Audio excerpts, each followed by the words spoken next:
Hello, how you doing, man? I'm doing good. I'm tired as heck because this deck that I'm about to show you guys freaking burns your brain out. That's fair, but again, back with Javi. Yep. Seeing, what did you do with said deck? Well, I went undefeated at the TCG locals up in Frederick, Tournament City Games. Deck went 4-0-1. I did get a draw, but what's it called? The rest of the deck performed so well. The deck is so nice. Nice.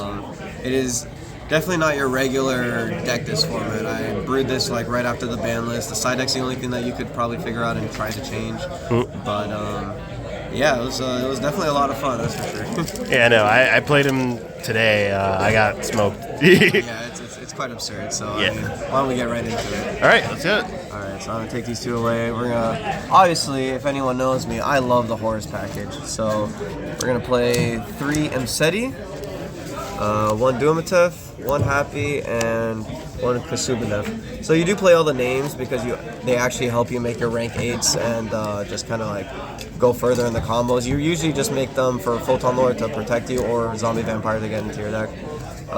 3 Kingstar because Mseti's got to search it. And then guess what? We got to play 3 more of Mseti with the field spell. The field spell is great. It helps you put back a specific brick in this deck that you really don't want to see in your hand. Yeah, so you'll see that later in the combo. But the Horus package really, it just applies so much pressure. So for the next engine, we play Super Heavy Samurai. So 3 Bicycle, 3 Wakaushi, 1 Monk BMK, that's the brick you don't want to see, 1 Soul Piercer, 1 Booster, and 1 Scales. So what the Super Heavy Samurai engine does for this deck, which surprisingly enough is this helps you do something very degenerate in this game. It also plays through hand traps, is the 1 Bike or 1 Wakaushi, whichever one you see first, by itself makes Omega Dispater, so you can rip 2 cards out of their hand. That's pretty much what you're doing with the Super Heavy Samurais. But they also help you kind of extend in other things too, which I'll show you later. And to go along with the Super Heavies, the only Omni Negate that's available to us, in my opinion, that's even like remotely consistent is Therion King Regulus. Just being able to attach or equip a Soul Piercer to this, and or anything just to protect your stuff, because I didn't want to lose to like Evenleaves or just like random like talents and stuff, because otherwise all you're making is like a bunch of monster negates, where this is the only Omni Negate you really have access to. Okay. For the next package, we play the Bystials. I play 1 Bystial Lubellion, 1 Magnamut, 1 Saronir, 2 Druisworm, and 1 Baldrake. This is more than enough. This is what I would consider my non-engine per se, but at the same time it's still engine because it actually gets me into the same thing with a combination of all the engines together. If you see them in combinations with each other, you can make more Omegas, or you can like sell Stardust Dragon, like it's the whole 9 yards. So with that, I do play the Resonators, 2 Vision, 2 Gaia. This card's so freaking broken. Kevin would know.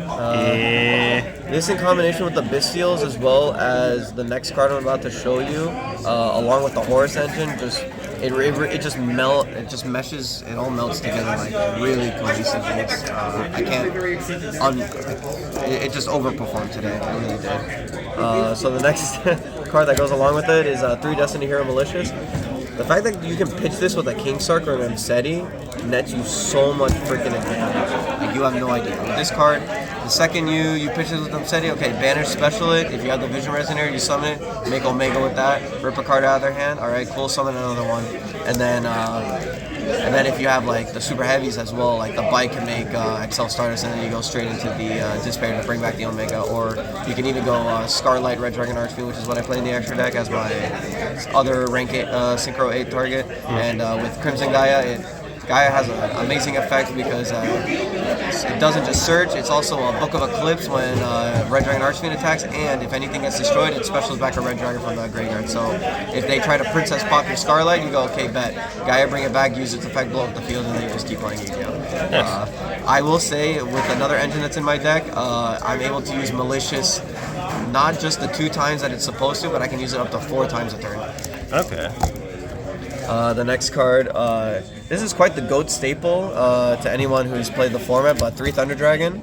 You mainly just use this actually. Like I actually use it not to make Colossus, even though you can pen summon the Thunder Dragon with the Super Heavy Samurais to make the Colossus. But I use it mainly because it's a discard add 2, and then with Mseti, it's just more card advantage. You need discards in the deck, which originally I was playing Fenrir in the main deck to do that, but in this aspect, I think it plays under Nib if I don't play the Fenrir with the Super Heavy Samurai engine, and then I can follow it up with the Colossus, like even if I do get nibbed, which is like crazy and insane. And then the Omega will rip a card out of their hand, so it's like they've already wasted 2 to 3 cards, and you haven't really like played at all at that point. And then for the last bit, to go along with the Thunder Dragons, I do play a small Nemesis package. I play 1 Corridor Flag and a Protoss. Obviously, with the Super Heavy Samurais, you can get the Banshee, which gets you the flag, and then you recycle back the Omega, actually, or the Maliciouses. This is what recycles the Maliciouses. You can just constantly use them over and over again. It's so disgustingly broken. But if you recycle back the Omega, you actually are able to hand loop them for 3, because you can hard make the Omega again. After you recycle it back to rip a 3rd card, which is pretty crazy. So that is the entire main deck. It's a very clean 44 cards. I don't know what to tell you. Like, if I shuffle this up and show you like a starting hand, like it'll definitely make a board, that's for sure. And it plays through a lot of hand traps. Droll is probably your worst enemy, but even then, if you open the King Sark by itself, you can probably play through it. That's how powerful this deck is. So we'll head into the extra deck. For the Synchros, I play 1 Chaos Angel. The fact that this is huge, it banishes a card and it protects your stuff, is really important. But at the same time, this is probably the most cuttable card in the extra deck, but player preference for whatever this slot's going to be. The next one is Dispater, just part of the combo. Scarlight, you want this a part of the combo because when going second, this helps you break boards, and with the Crimson Guy, it also just helps you like recur it back multiple times. It's also a level 8, so if you do use up its effect, do remember that this under King Sark and any of the horses, they don't die because it's non-targeting destruction. So you can just trigger this effect, blow up your entire opponent's field, and then you still have your stuff to beat them in, or overlay with this, or whatever you want to do with it. Excel Stardust, this is just for getting into Dispater. And then the man, the legend, the myth, and the menace are Cypher Lord Omega. Easily, this card threatens so many hand traps on its own that the fact that, let's say they Nibiru me, okay, cool, I can chain the Omega, rip another card out of their hand. Or if they try to Valor it on the spot, chain it, okay? Or if they try to like do any form of interruption, like I actually don't use the Omega right away. I try to do the rest of my plays first, and then try to get into the Dispater, and then use the Omega to banish and rip a card just to bait out the interruptions at that point. Because the fact that it's chainable, if they try to imperm anything else, like your Banshee or anything, use chain Omega. It's like cool. It's like you're hand looping yourself at that point. So that's it for the Synchros, just a nice clean 5. I do play, there's the 1 Colossus to get off either the Nemesis Corridor or hard pen summoning with the Thunder Dragon. Freaking funny as heck that you can actually, if you open up Thunder Dragon and a Wakashi, that's basically your full combo right there. Like there's no more to say about that. My XYZs, I got a Infernal Flame Banshee. This is just to get the Nemesis, but also against the boards for SP Little Knight, you can attack into their SP with this because it's 100 attack points bigger, which is really nice. And then if you're able to, you can slap a Zeus on top of this. But I will say this is actually pretty important. Just to like search the Nemesis cards. I play 1 Typhon. This is like 50-50 for me. I could probably cut this. I do want to play a Merrymaker in my deck, so and a Zeus, so I can like get more material. But this does kind of come up if I go second, because against Dragon Link the other day, he ended with Boral End, Hot Red Dragon Archfiend Abyss, and Dispater. This is the only thing that was like stopping that board. And against the Boral End, it can't be targeted, so this is actually helpful in like bouncing that back. So Typhon, I play 1 Hope Harbinger for the rank 8s, 1 Photon Lord, 1 Sargass. These are like your generic like negates. This searches the Therion King Regulus, which is really important if you don't see it, or if you see the King Sark or the Mseti right away, then you make the Photon Lord to make sure that your other plays resolve. And then this is only if you know more or less that your combo's resolving, and then you can do this for like the Snake Eye Field spell, the Wanted, the original Sinful Spoil. This is for like branded fusion, any of those things. Like because it only negates effects. It doesn't hard negate, and the advantage of taking the spell card and attaching it as material is really important because then they can't recycle all their cards either, which is really nice. And then for the last XYZ, I play one zombie vampire. This is just an extender, like milling and getting like I've had situations where I milled a Horus, a Mali, a Vision Resonator, and a Super Heavy Samurai, and I'll just summon back the Heavy Samurai, and then the rest of those cards trigger. Bring back the Mali, the Vision gets a thing, so it's really important to go into this. If you can foresight that they don't have hand traps or they've already used up the majority of their hand traps and you go into Zombie Vampire, the fact that this card can mill so many things and get you into so many different places is just really important. And sometimes you can even mill like a Regulus and summon it off and you have a negate Omni right away. So it's all about protecting like the main combo line. Yes, sir. And then the last 3 cards in the extra deck are the links, 1 SP, 1 IP, 1 Apo. I think it's pretty self-explanatory on what these cards do. This is just a bunch of negates. If you can stop them, that's what Super Heavy Samurai is really known for. Even like 4 Horus monsters can make this before Nib hits the field, and then you could go Wakao Bike and then do the Dissipator loop while having protection. IP is for those really weird boards for when they do hand trap you, because if you get nibbed, most of the time you will have an extender, so you can actually make this plus a Bestial or something like that, and it's just like good SP interruption in the following turn, or you just make an Apple. It really just depends, but this is all you need for the Link Fodder, because the rest of the deck is either like you play from the main deck or you actually utilize your Synchros and XCs a lot more to break through things. Okay. So that's it for the extra deck. Nice 15. Side deck, I'm probably going to change this back to what I had it at TCG, but I just wanted to try something out for today. Played 3 Super Poly. I know this card kind of seems really counterintuitive with the Super Heavy Samurais, but I didn't really have much of a problem with it because I needed to break boards.